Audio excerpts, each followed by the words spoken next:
all the parties are the same. Again, going back to Carroll Quigley, he said the same thing back in the 1960s when he published his book. He said that the parties eventually are all the same, working for the same agendas and promising the same nonsense to the general public, but serving much higher authorities. He was a technocrat. He believed in technocracy and ruled by experts and intelligentsia. He only believed in that, so he was quite honest about it in his books. So yeah, even what you're following eventually gets gradually subverted until you don't realize you've been destroyed or neutralized. And in comes all the different people who are celebrated at the top is that the leaders of the alternate media, and then they split up any unified action against anything. That's counterintelligence, until you can't all collectively advocate against anything to save your lives down the road. That's what happens. That's very successful counterintelligence. And then you're back to voting. And you'll be voting when you're in chains with your manacles and so on. You'll still be voting. And they'll keep telling you, but so-and-so will make it better. Don't worry. There's nobody to vote for, really. They're a completely compromised system. The whole system is thoroughly crooked in this day and age, unfortunately.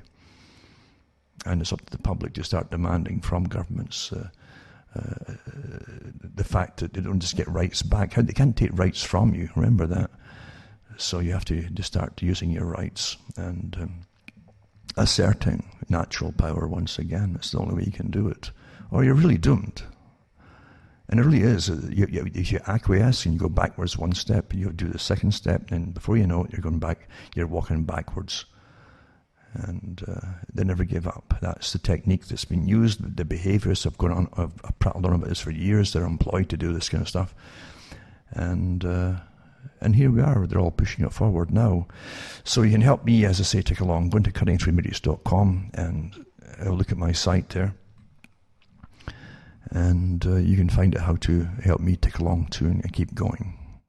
Now, for the last leg here, let's just touch on really the whole idea of the World Economic Forum. Everything out there is all connected with the same players.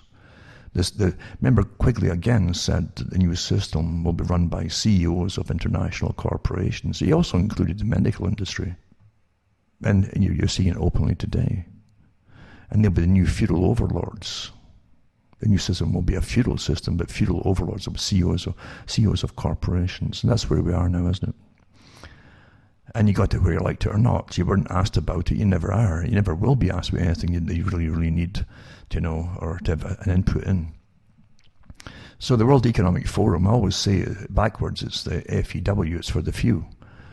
And they have the Center for Fourth Industrial Revolution, very important, because they prattle on about the previous times, of types of industry up to the present, and the Fourth Industrial Revolution is the new type, totally monitored societies, all part of their Fourth Industrial Revolution, shaping the future of technology, governance, they call it, artificial intelligence and machine learning. And they're going about how it all works together for everything you pretty well need. This all goes through computers and black box algorithms and so on and so on. But it says shaping the future of technology, governance, Internet of Things, robotics and smart cities. It's all coming together now, isn't it? Under a crisis. They want you into the smart cities where you get totally monitored.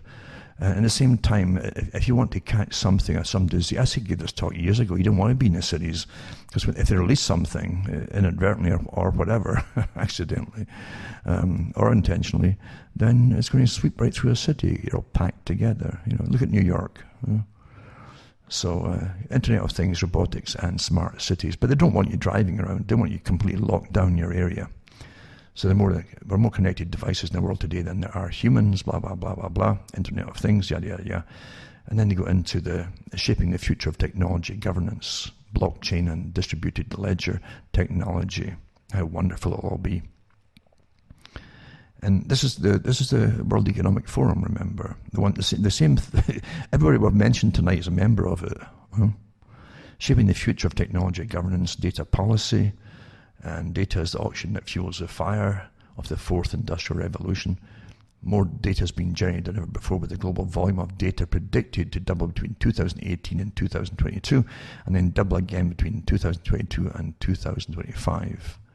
Well, it will when we're all manacled and got the apps and stuff, and they've got chips on you and chips implanted into you, and you get your tattoos as well, and autonomous urban mobility and so on.